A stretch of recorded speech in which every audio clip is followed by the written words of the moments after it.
This video is about photography and video. If you are interested in a new camera or lens for video photography, I suggest you take a look at the archives and awards on TIPA website. TIPA, T-I-P-A, stands for Technical Image Press Association. And I found that in many instances, the winners of the annual awards are really great products, because this is who decides which camera or lens is the best. It's all these magazines and actually like news reporters, photographers that test them and use them. And I think I already bought maybe 3 times something based on the awards lists. And usually you can find the current year and the previous year in full detail on their website, but if you search for TIPA archives, you can find like going back all the way to, I'm guessing, 1991. So they were founded in Paris in 1991. So TIPA, Technical Image Press Association. So very useful, to start your research, because I just find that these guys are much more, objective, and they're more accurate. To give an example,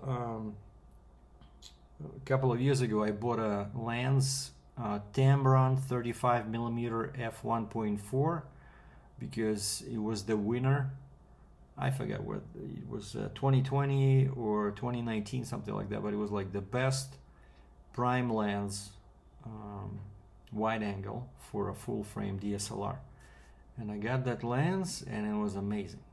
It was a bit heavy, so I eventually got rid of it, but I trust these guys. So and I just right now I was looking for a small camera for video mostly, especially when I go into like wild, wilderness, onto public land to do my videos. And I don't want to bring my big camera, but unfortunately my favorite GoPro, it just doesn't have any zoom, right?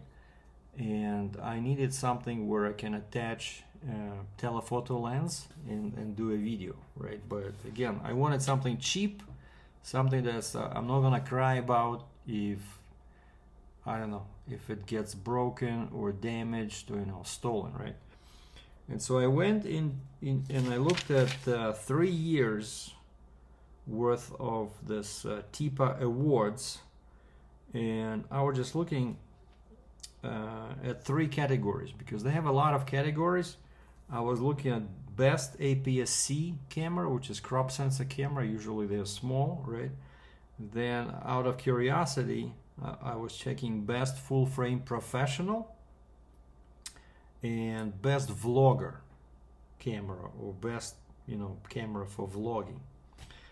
And each category, like let's say APS-C, they have many divisions over there, like expert, advanced, but like in 22 they show only one APS-C. I'm pretty sure it was just one category.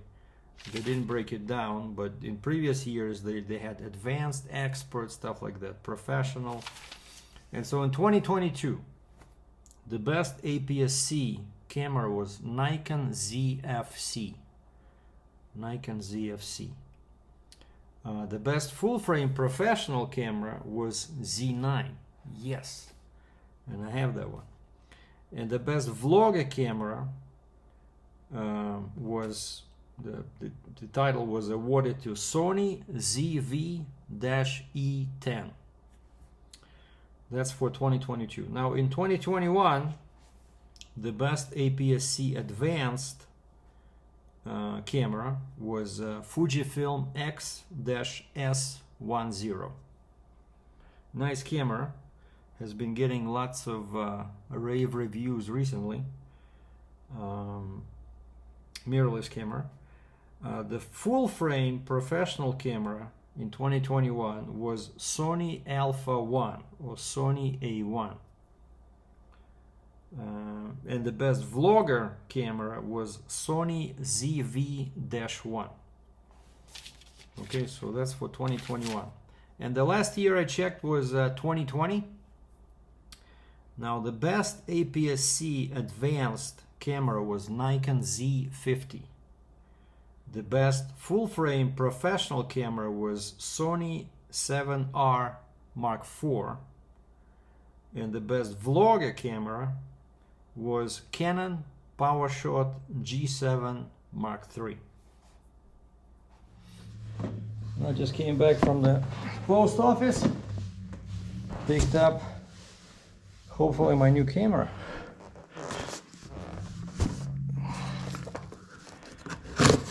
And I was at home, was waiting for this because the message on the website said out for delivery. And I see nothing, and then I go back to my mailbox and I see a delivery notice. So I had to take a taxi and go to Canada Post. So I bought a spare battery because this is a mirrorless camera, right? So usually the batteries don't last long, so it uses this EL25 rechargeable lithium-ion battery. And this was pretty expensive, like 99 bucks Canadian, but always a good idea. So this is Z50, or as we say in Canada, Z50.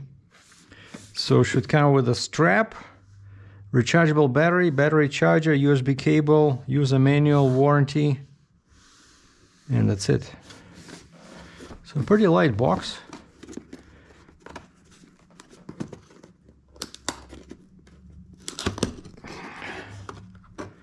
And this is just the body. I already have a couple of lenses, but I don't have a mirrorless lens yet. But all my lenses are just DSLR lenses. So just a standard box, yeah, just like they said, with a cable, strap. I need this, and I need this to start charging.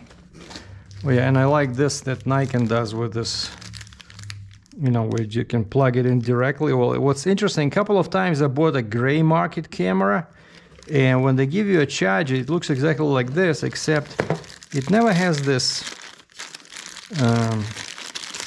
never has the prongs, you know, never has this. So it just, you have to use the cable every time. So once I had to buy this part from, I think it was from B&H Photo. So now I can plug this in and start charging. So hopefully it'll charge. But the battery is like so small. Hopefully it'll charge before it gets dark today. But here's the main event is here. Wow, it's so small. Like this is so big, right? Because it's a mirrorless system. And the sensor is not covered, which is not good. Somewhere there. Like on my Z9, once you open this, there's a screen. And now there's a newer, like this was 2020. This was in 2020. This was the best camera in APS-C advanced, right?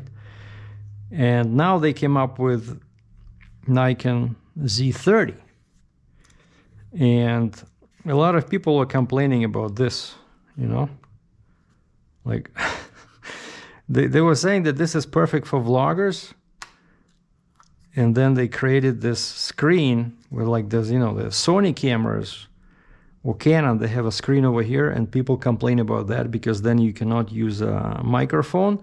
But Nikon went the opposite crazy route, and they put the screen like this. So yeah, I can record myself, but I cannot use something like this. I cannot use a grip.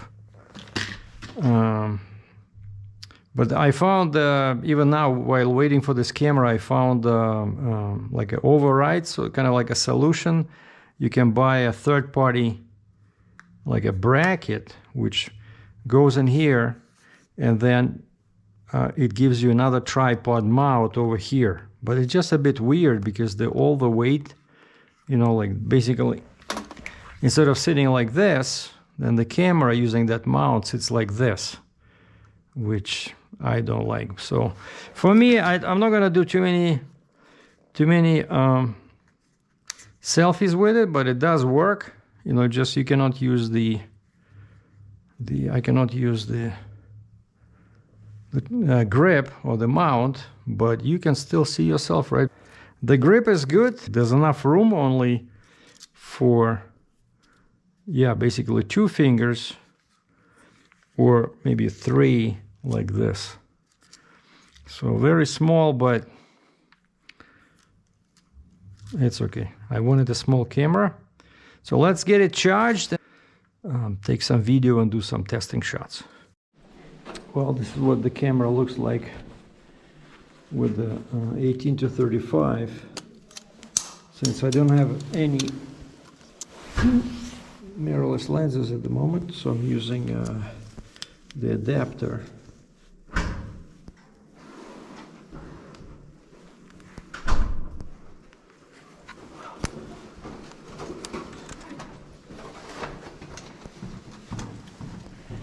And I change a few settings, but it's pretty much,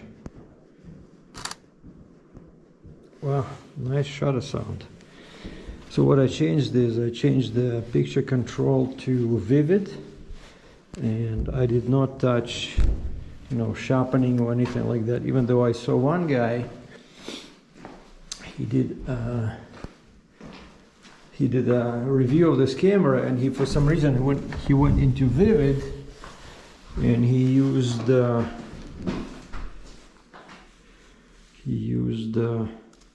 like, of course, there's exposure compensation here. I'm just shooting in shutter priority, so white balance is auto, and shutter priority is 1320 a second, just to see what this baby can do. And of course, this is not a very good lens, I mean, in terms of light, but we still have an hour till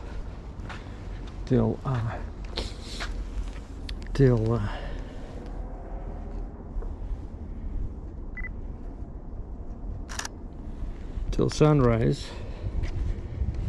But so far it's pretty, you know, very easy, except of course there's not much grip, like I noticed before.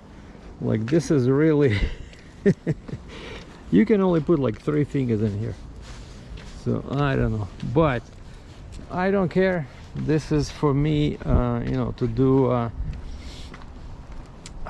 photography outside when I do wildlife photography. And so I just need a small camera that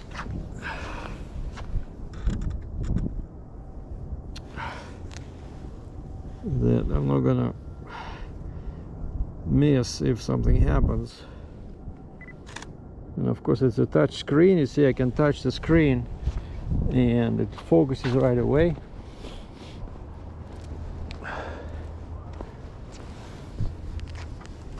See, I don't even have to do anything. And I don't know, so far, at least on the screen, the images look quite good.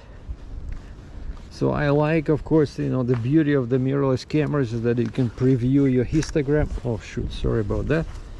Now we're gonna delete that. How we do that? We press the garbage button. Is it deleted?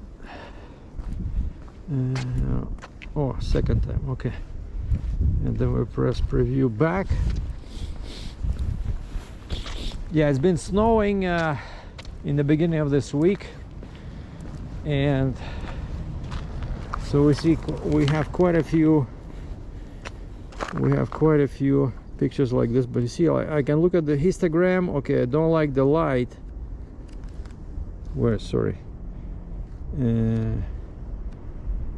I don't like the light. I can increase it, the compensation, just pushing this button over here and playing with it. Now it looks good. Okay, so basically, since we're still what's today, March 1st, I just picked up this camera, so I don't have, you know, any flowers or something like that to photograph, but mostly I was just looking for some colors and typeface, just to make sure that this is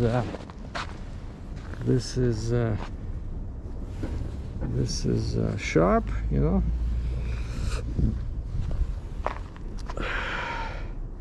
See, exposure looks good. Where did,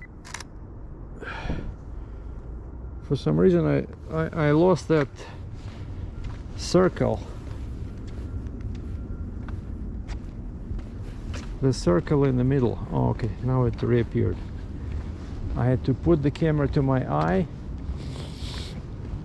and because it was off center. But yeah, you see that, like I said, this is the best feature in my opinion on all these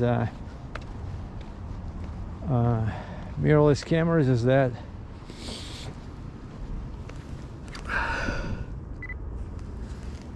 you can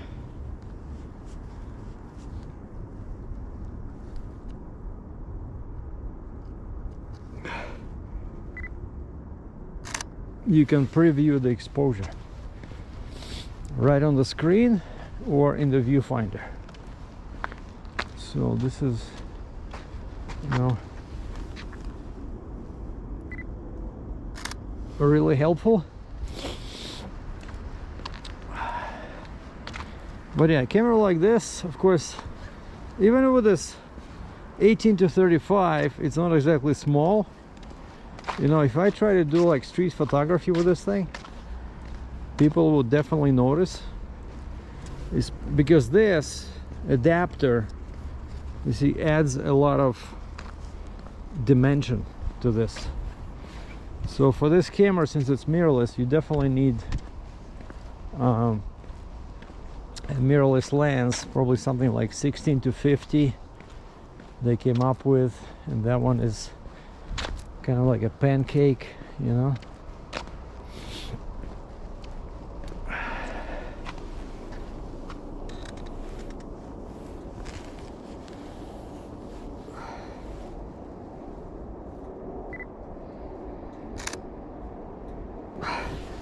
So these are just some tests, you know, around my home, just to see what it's capable of, but I don't know, so far it looks pretty good. Okay, a bit dark. I'm gonna put some extra +1 compensation. There you go. So white balance is on auto, and like I said, so I'm just shooting in the shutter priority 1/320th of a second, and then the camera chooses, yeah, auto ISO. And the camera chooses the ISO and the aperture.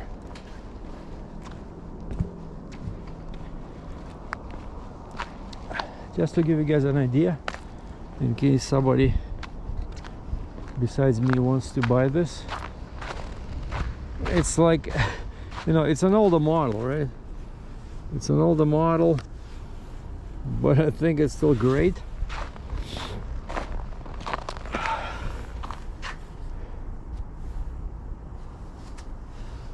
See, now I'm gonna put my finger on that sign where it says notice, and it gets dark, so okay.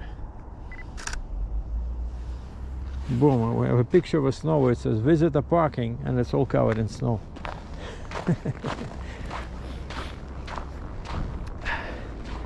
And judging from the cars in my parking lot, It looks like some people just abandoned them and haven't touched them in a week or something like that, you know.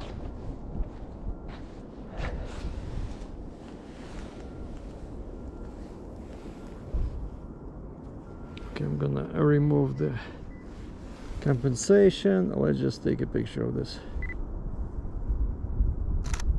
snow-covered fir tree. Looks good.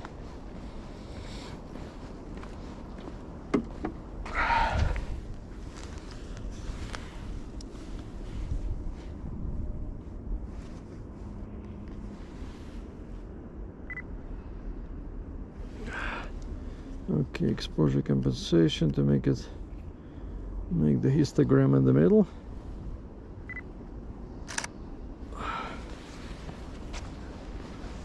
Just, you know, just testing the camera, but like I said, so far it looks good, even with this, you know, regular DSLR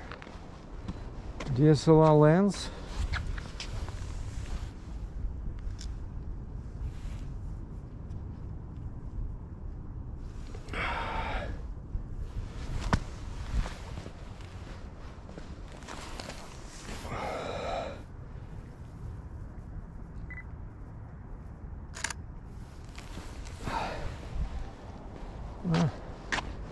Pretty happy so far.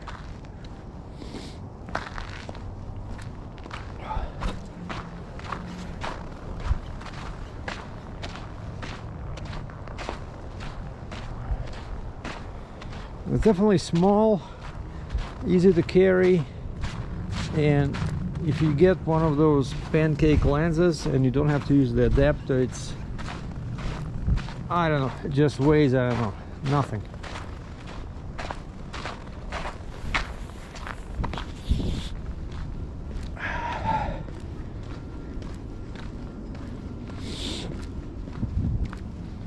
Very easy to carry around. Perfect for probably, I don't know, travel photography. Now this guy's about to lose his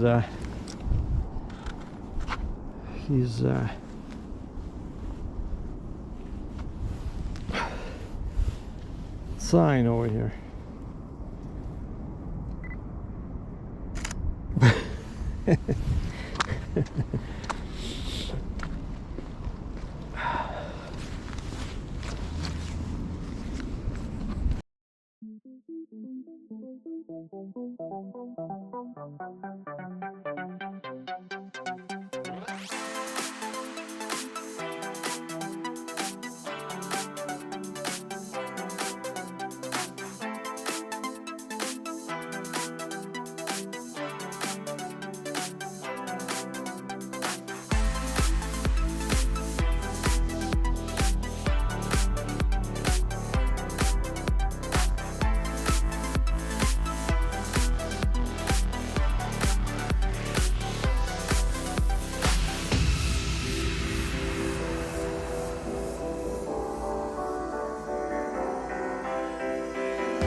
Well, we are recording, but I can say that, okay, with this lens, I can see that it's actually locked on my eye because I installed the latest firmware update. But it's feels a bit weird having the screen below the lens, like it's really awkward. I have to hold it very high, and of course because the screen is down, I cannot use a grip or tripod. And as you probably noticed by now, so this camera has no stabilization in the body, and this particular lens I'm using, it's not stabilized either. But the focus locks onto my eye. I don't see an issue,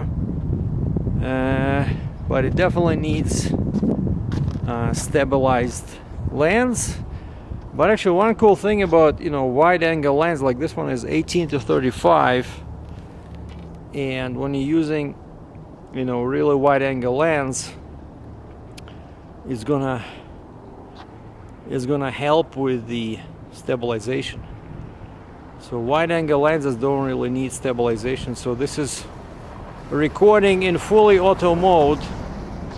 I just turned the dial to full auto and just hit the movie record button, and I changed the